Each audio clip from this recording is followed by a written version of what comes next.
वाले नाई को मरवा देता है क्योंकि उसके सिर पर एक सींग है और वो नहीं चाहता कि ये बात किसी को भी पता चले। इसलिए वो हर हफ्ते सिपाहियों को गांव में भेजकर एक नाई को लाने के लिए कहता है, मगर उनमें से कोई भी वापस नहीं आता। इसलिए गांव वाले इस बात से बहुत डरते हैं। आज राजा के सिपाही फिर से गांव में एक नाई को लेने के लिए आते हैं, जहां वो एक लड़के को चुनते हैं जो कि अभी जवान था। उसके जाने से पहले उसकी माँ उसके लिए खाना पैक करके देती है। थोड़ी ही देर बाद उसको राजा के सामने ले जाकर फेंक दिया जाता है। फिर सभी सिपाही वहाँ से एक एक करके चले जाते हैं। फिर राजा उसे एक चाकू देता है और अपनी टोपी उतार देता है। राजा का सिंह देखकर आदमी चौंक जाता है, मगर वो एक राजा है इसलिए वो कुछ नहीं कर सकता। आदमी अभी जवान था, मगर उसे बाल काटना बखूबी आता था। थोड़ी ही देर में राजा के बाल कट जाते हैं। राजा अपना चेहरा चाकू में देखता है और उसके काम से बहुत खुश होता है। फिर वो लड़के को बॉक्स में पड़े खजाने को लेने के लिए कहता है। यह कोई बक्सा नहीं था बल्कि नर्क जाने का रास्ता था। मौके का फायदा उठाकर राजा उसे पीछे से बक्से में धक्का दे देता है। वहाँ ऐसी कोई भी चीज नहीं थी जिसे आदमी पकड़ सके। वो अब किसी भी समय मर सकता था। बेरहम राजा ये देखकर खुश होता है और दरवाजा बंद कर देता है, लेकिन भाग्य से लड़का बच जाता है और उठकर अपने चारों तरफ देखता है। वहाँ सिर्फ हड्डियों के ढेर लगे हुए थे।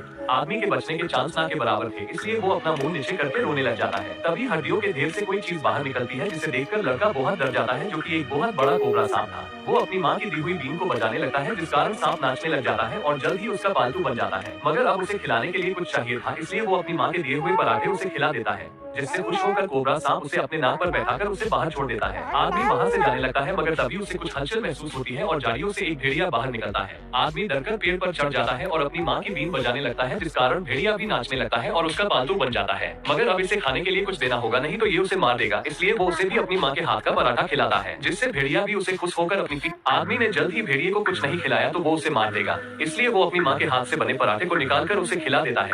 भेड़िया इस चीज से खुश हो जाता है और आदमी को अपनी पीठ पर बैठाकर रात होने तक भागता रहता है। शाम को उसे एक घर दिखाई देता है, तो आदमी एक रात वहीं रुकने का फैसला करता है। लेकिन ये कोई आम घर नहीं था, यहाँ एक चुड़ैल रहती थी। वो आदमी को देखकर एक सुंदर लड़की का रूप धारण कर लेती है और उसे घर के अंदर बुला लेती है। आदमी के अंदर जाकर बैठते ही चुड़ैल एक ताली बजाती है और घर की सभी चीजें आदमी को पकड़ लेती है और उबल रहे पानी की तरफ ले जाने लगती है। आदमी मरने से पहले आखिरी बार चुड़ैल से अपनी माँ की दी हुई बीन को बजाने का आग्रह करता है। चुड़ैल भी थोड़ी दयालु होती है, इसलिए वो उसे ये करने देती है। बीन की आवाज सुनकर चुड़ैल अपने आप नाचने लगती है और अपने असली रूप में आ जाती है। लड़का ये देखकर डर जाता है और चुपके से वहाँ से निकलने की कोशिश करता है, मगर पीछे से चुड़ैल उसे रोक देती है। चुड़ैल को भी भूख लगी थी, अगर उसे भी कुछ खाने के लिए नहीं दिया तो वो आदमी को मार देगी, इसलिए वो अपनी माँ का दिया हुआ आखिरी पराठा उसे खिला देता है, जिससे खुश होकर चुड़ैल उसे एक जादुई कोट देती है। चुड़ैल आदमी को एक जादुई कोट देती है, जो कि किसी भी चीज को अच्छे से बुरा और बुरे से अच्छा बना सकता है, बिल्कुल डोरेमोन के एक गैजेट की तरह। आदमी उसे पहनकर देखता है तो वो एक छोटे से लड़के में बदल जाता है। चुड़ैल उस कोट को उतार देती है तो लड़का फिर से अपने असली रूप में आ जाता है। चुड़ैल कोट को उल्टा करके फिर से आदमी को पहना देती है, तो इस बार लड़का एक बूढ़े आदमी में बदल जाता है। इस चीज से आदमी को एक आइडिया आता है और वो फिर से राजा के महल में एक नाई बन के जाता है, मगर इस बार उसने उस कोट से एक बूढ़े का रूप ले लिया था, जिससे कोई भी उसे पहचान नहीं पाता है। राजा अपने बाल काटने के लिए उसे एक चाकू देता है, लेकिन उसे बिल्कुल भी अंदाजा नहीं था कि ये वही लड़का है। वो फिर से राजा के बहुत अच्छे बाल काटता है और राजा उसे बॉक्स में से खजाना लेने के लिए कहता है, लेकिन इस बार वो अंदर देख के बोलता है, महाराज लेकिन मैं इतने सोने का करूंगा क्या? ये सुनकर राजा चौंक जाता है और पास आकर उस बॉक्स में देखने लगता है, लेकिन इस बार आदमी मौके का फायदा उठाकर राजा को बॉक्स में धक्का दे देता है, लेकिन राजा उसकी दाढ़ी पकड़ लेता है और लटक जाता है। तभी उसे एक आइडिया आता है और वो अपना कोट उतार देता है, जिससे उसकी दाढ़ी गायब हो जाती है और राजा अपने बनाए हुए खड्डे में खुद ही गिर जाता है। राजा की आवाज सुनकर सभी सैनिक अंदर आते हैं, मगर लड़का इस बार कोट को उल्टा पहनकर छोटा हो जाता है।